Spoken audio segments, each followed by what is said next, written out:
What's up, guys? Welcome to the Simply Soccer podcast. Bringing us back for now. Who knows if I'll be consistent with it? We'll see.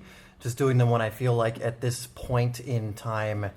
As always, leave any suggestions you want for future ones. For when I do make one, if I like your suggestion, I will try and make one.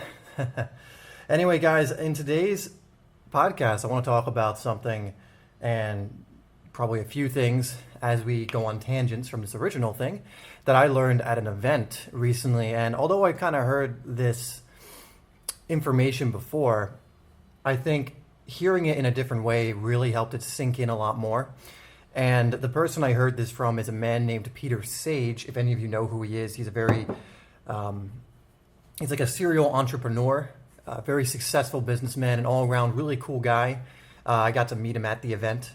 And he's just, really down to earth in his heart, really trying to help people kind of person. And his talk at this event I went to was one of the best. They were all good, but it was one of my favorites, I should say. And I want to go over some of the ideas that he covered with us. All right, just taking a drink of water there. So a lot of what he went over was actually financial in nature, but he actually went over a lot of other stuff that helps with all areas of life, and I'm going to relate it to football for you. But what I go over today can also be used in your everyday life, in really anything, and you'll understand this as I'm going over it, how this can apply to more than just football. Of course, I'll make sure we do relate it to football, considering what this channel is all about, but this can be applied to anything, so keep that in mind. So one of the first things he went over with us was the 3 levels of, I think it was awareness. And the 3 levels are this. Level 1 is intellectual, level 2 is emotional, and level 3 is identity shifts. And it was either the levels of awareness or the level of change, right? And so level 1, intellectual, he actually stated means jack shit. It doesn't mean anything, because he said knowing and not doing is the same as not knowing. Because if you're just sitting on information you know can help you, but you're not actually experiencing that, you're not actually going out there and taking the advice, putting it into action, then it's as good as useless to you. I can know everything there is to know, but the only thing that's going to benefit me are the things I actually put into action and then actually experience what comes out of that. For example, if you've never played, if we want to relate this back to football, if you've never played in a full match, I can tell you all about the experience of playing in a match, or some of my experiences, but it's not going to compare to you actually experiencing it yourself. You can study the game as deeply and as often as you want. Nothing is going to be better than actually getting out there and doing it.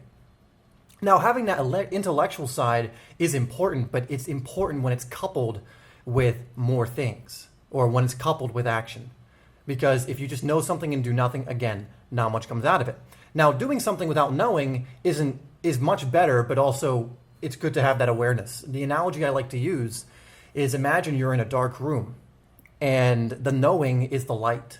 So let's say I know how to do something, I have the strategy and I have the light, and it's showing me the path out of the room, or the path in which I have to go down to be whatever, to improve in whatever area. Well, that's a much better than someone who's and I actually go down that path, I take the action in this scenario. That's a lot better than someone who's kind of fumbling around the dark. They're taking action after action after action, but it's aimless, right? Now, that person is still going to get something out of it. They're still experiencing a lot of things, right? Because you're bumping into things in the room, you're realizing, okay, I can't go down that way, I can try this way. But it's much better to have the awareness first and then move. But when you're just intellectually trying to change, or you are changing and you're only at the intellectual level and you're not doing anything else, it's like being in the middle of that room and you have the light, but you're not moving. You're like looking at exactly where you need to go, but you're not even taking a single step in that direction. What you really need is both the light and then that person who's willing to take action. So that's level 1, is just the intellectual. Second is the emotional. It's changing in the moment. So for example, You can get motivated, right? You can call upon some willpower to change yourself in the moment.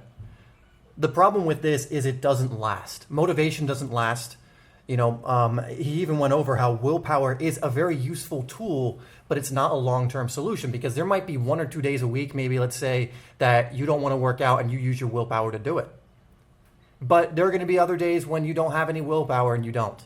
There are going to be days when you can't change your emotional state, or it's very difficult to do so and it's hard. So that's level 2. It's better than just intellectually knowing something and doing nothing. But it's not the ultimate. And so level 3 is identity shifts. And this is huge. And it's, what do you identify as? So think of it this way. If you're someone who struggles to get motivated to go to the gym and you're relying on willpower, how would that change if you saw yourself as someone who just loves to be in the gym? If you saw yourself as someone and actually identified, and if you don't have the identity yet, it's hard to connect with this. So we're going to go over things that can help with this. But what if you identified, and the example he said is like, when I go to the gym, I identify as the warrior. I'm in that gym to do work. I'm in that gym to be the warrior. And when I'm in that gym, that's what I identify as. Nothing distracts me. I'm focused. I'm getting shit done, right? I'm there to do a specific thing. But if you go to the gym kind of like in this, not willy-nilly, it's not what I'm looking for, but going through emotions kind of way, that's what you're going to get. And you're not going to be that motivated. You're just kind of like someone who goes there and does a little and then leaves. Now, the reason I bring this up, and we're going to relate it back to football, and you might already be connecting the dots, is how do you see yourself as a footballer? What do you identify as? Do you identify as an average footballer? Do you identify as someone that's okay, but you're a bench warmer? Or maybe you're a starter, but only on a team that's not that good? Do you identify as someone who can only make it to a certain level, and you're almost self-capping yourself at a certain level? What do you identify as when you look at yourself as a footballer? And you can even write this down and say, what do I identify as a footballer? And so if you want long-term results and you want positive growth over a sustained period of time, you need to change the way you look at yourself. You need to change internally the way you view yourself as a player. And again, you can kind of see how this relates to any area of your life. And I'm going to give some examples he went over that I really like, that are going to help you with this. But if you see yourself as let's go over this one, because this is a big one for a lot of players, is they see themselves as a nervous player, not confident. Or they see themselves as a player who's really good in practice, but just can't do it when it comes to matches. And that's a lot of you. That's a lot of people who come to me, and I get that question. I've made videos on it, but I still get questions and comments all the time on how to improve this. So you're identifying more and more. The more you think that, the more you say that, the more you give in emotionally to that, you are identifying yourself more and more as a player who's great in practice, but for whatever reason can't do it in matches. You see yourself as that. So what can you do to start seeing yourself as just someone who's a great player, who can do it both in the practice moments and in the matches? You need to find the ways that are going to reinforce that identity, instead of the identity of, well, I'm a great practice player, but I just can't cut it in matches. That's just who I am. That needs to stop. You need to stop giving into that. Stop identifying that as if that's just the reality of it, because the reality of it is you get to choose. And if you get to choose, then why not choose something that serves you, right? So another cool thing he went over that's going to help with this, he went over the difference between power versus force. And one cool thing that he went over was that force is what willpower is. It's when you force yourself to do something that you don't really feel like doing. It's not all there, but you force yourself anyway, right? You're using willpower, but as we've gone over, this is a very finite resource. You will eventually run out of it and you have to renew it. However, your identity is what dictates your power, because if you're just someone who does a specific thing and you identify as that, you're going to have no issue retrieving the energy you need to go do what you need to do, because that's who you are. It's not a matter of I'm this, but I need to force my way into this. It's a matter of I'm just this. This is what I do. This is what I identify as. Can you see kind of the difference between that, right? One's forcing, and one is in a way allowing and flowing with an identity you've already created for yourself. So you don't have to force anything in that regard. Now, this does take time to develop these identities, and I'm going to give you some ways you can start doing this, but how amazing would it be if you just identified as an amazing player who trains hard, who works hard, who's always improving, who's smart about the way they improve, which means they're recovering properly, they're eating the right foods, they're training the right amount.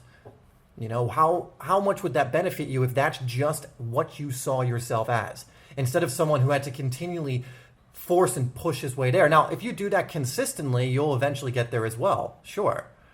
But there are things you can do to get there faster by choosing this identity. So this is how you do it. This is what he gave us. He called it, I believe, the identity triad or the energy triad. And I'm going to go over what that is. And this is essentially how you start to develop these identities. And you can do this again for every area of your life, but let's go over football again. You know, just apply whatever I'm talking about when I'm talking about football and apply it to whatever area you want. Don't just use this just for football. Use this for your studies. Use this for how you are in relationships with friends. Use this for everything, right? You get to choose how you see yourself. So here's how it goes. The physiology, language, and focus and beliefs. And what that means is you need to look at the identity you want to connect yourself to, and you need to think. You can write this stuff down too. It's actually way more powerful if you write this down. So after this podcast is over, I recommend you answer that question I asked earlier, but then also write this stuff down. And that is, what is the physiology of the thing you want to identify with? How do they carry themselves? Are they slumped over, or are they sitting up straight, standing up straight, confident, right? What do they look like? What does someone that with the identity that you wish to identify as look like? How do they appear in your mind's eye? You're going to start identifying with that. So, but you need to know what it is first, right? You need to be crystal clear on what it is. Next, what kind of language do they use? What kind of self-talk do they use, right? Do they use weak language that disempowers them? Or do they use strong, powerful, energetic language that uplifts them? Are they negative most of the time, or are they positive? Are they someone who looks and focuses on the things that are within their control and speaks about them? Or do they focus on the things that are just not in their control? I think you know the answers. But what does this person say? Not just externally to others out loud, but to themselves. What's their self-talk look like? Identify that, write it down. Next, focus and beliefs. What does this person focus on? What does this person believe? What are their core values? This is all very important. You know, where do they put their energy? Your energy is where your focus is. So if you're focusing on one thing, your energy is going to go to that thing, and as a byproduct, it can't be on something else. So if you're focusing on the positive, for example, you can't at the same time focus on the negative. You can try, but you can't. If you focus on one thing, you're automatically removing all else for the most part. That's why focus is so important. What are their beliefs? What do they believe? How do they see themselves? How do they see the world? Do they believe that they can continually get better through certain means, or do they believe that they're just the way they are and they can never change? What is all of this for the identity you wish to be? So let's say your identity is, I am just an incredible, and you can go as deep or as shallow with this as you want. You could write out a whole page on what your identity as a footballer is and you want it to become, what you want to move into. Or you can make it very simple as, I am a great footballer. You know, it's up to you. What feels good to you?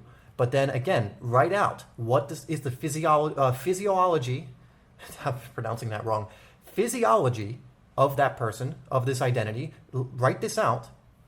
What language do they use? Your words are powerful, especially the things you say to yourself.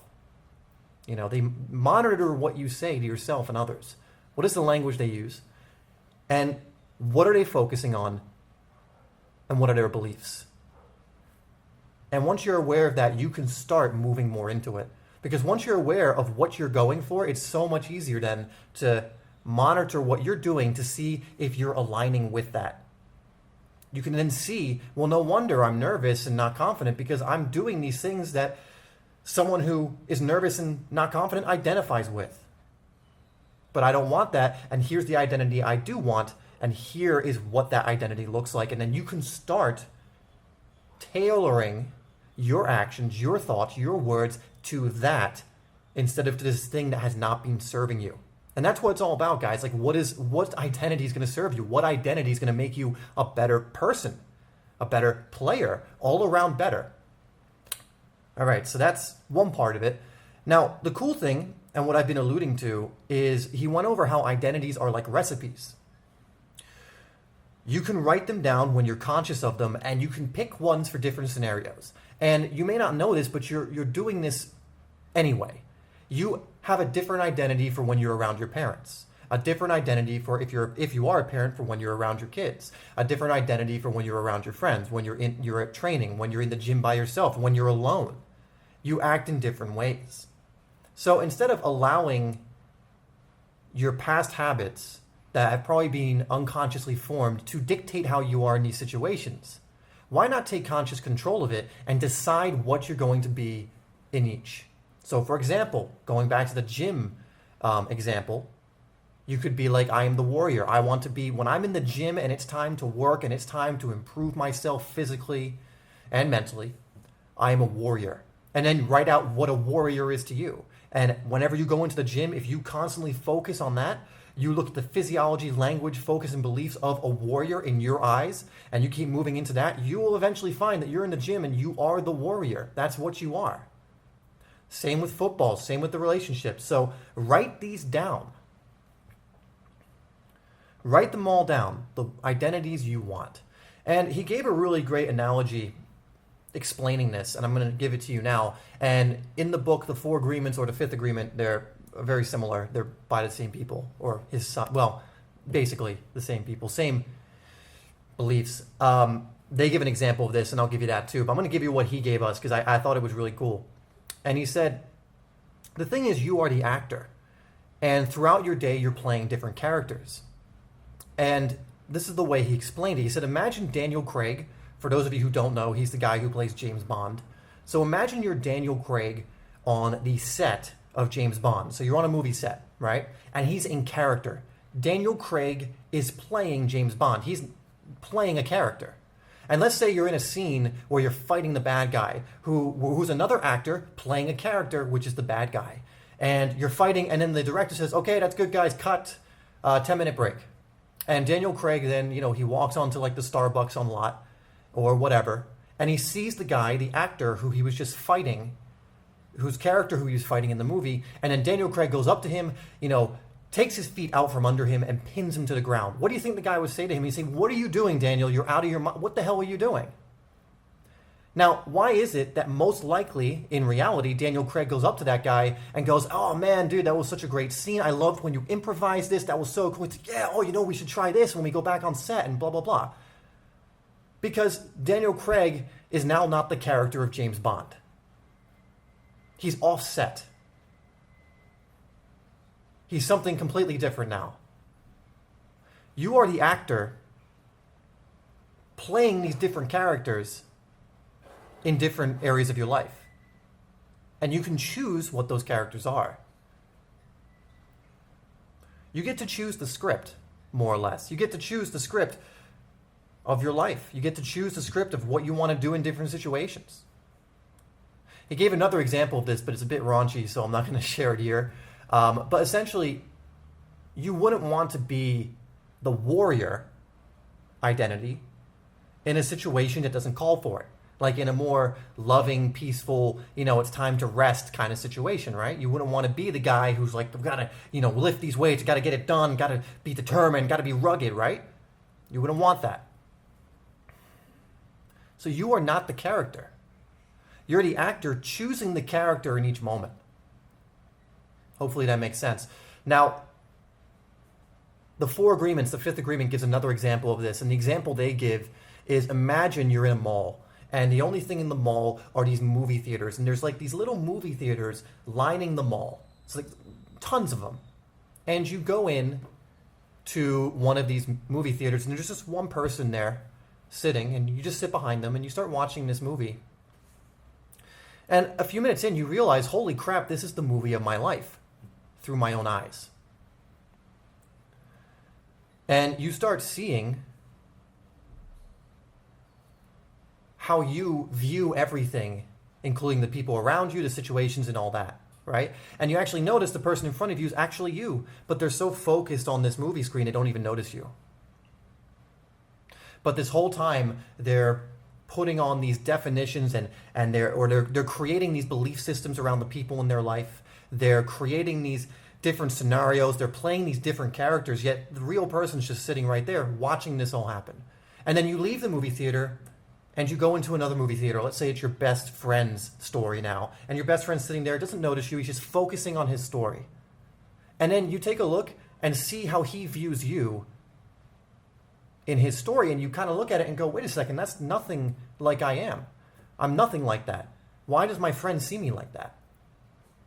And you look at your friend, you're like, wow, he is a lot different than the way I view him in his own mind.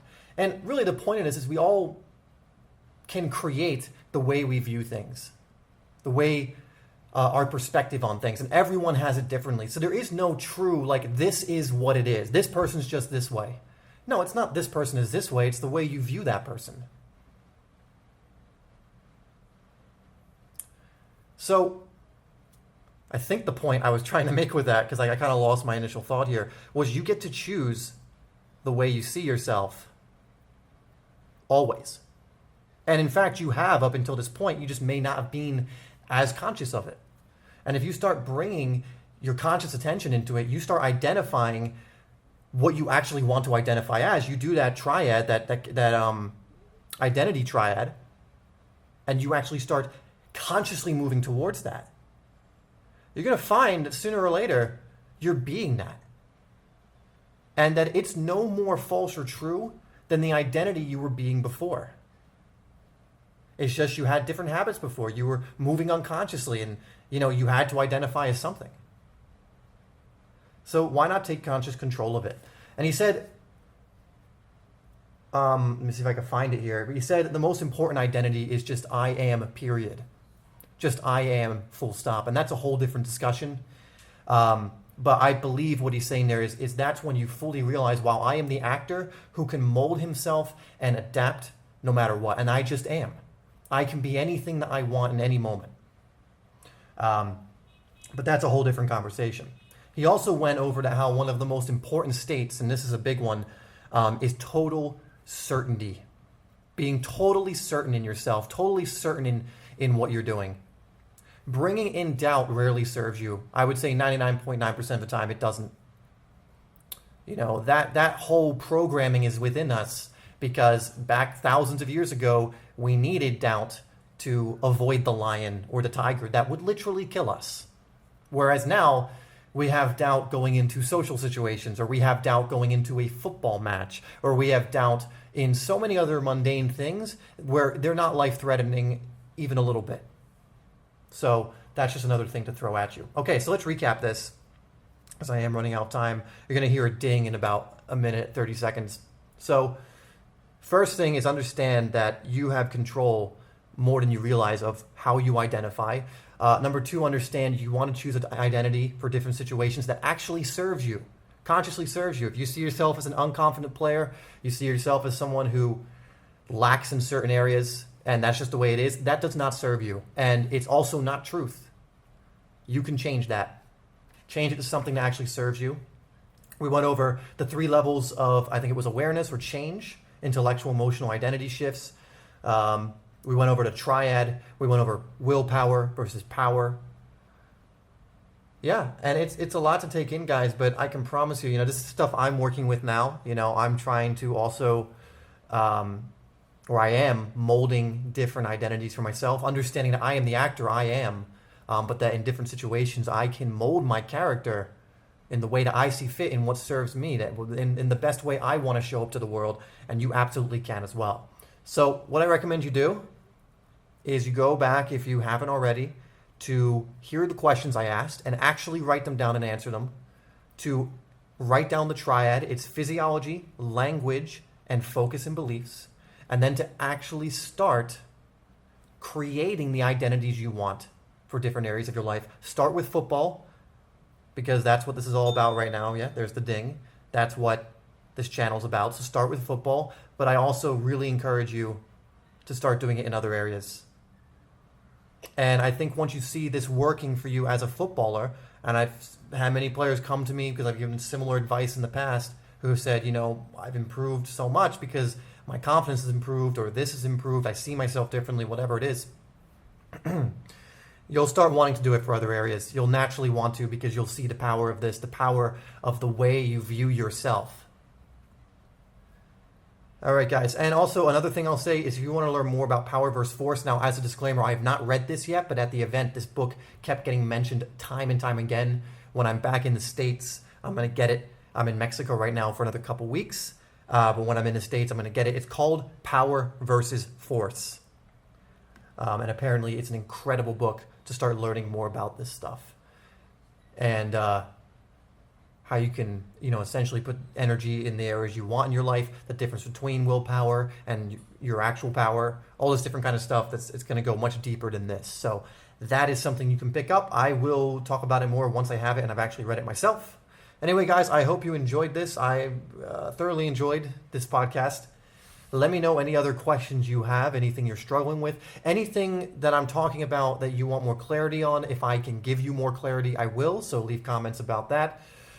We do hashtags, don't we? So we'll do a hashtag as well. Do hashtag identity shift. Hashtag identity shift. If you've made it this far, that just lets me know who has listened all the way through. And it also makes it much more likely I'll answer your question or comment just because I want to, cater to the guys who are actually taking this in before I cater to the people who come for 2 minutes, leave a question and leave.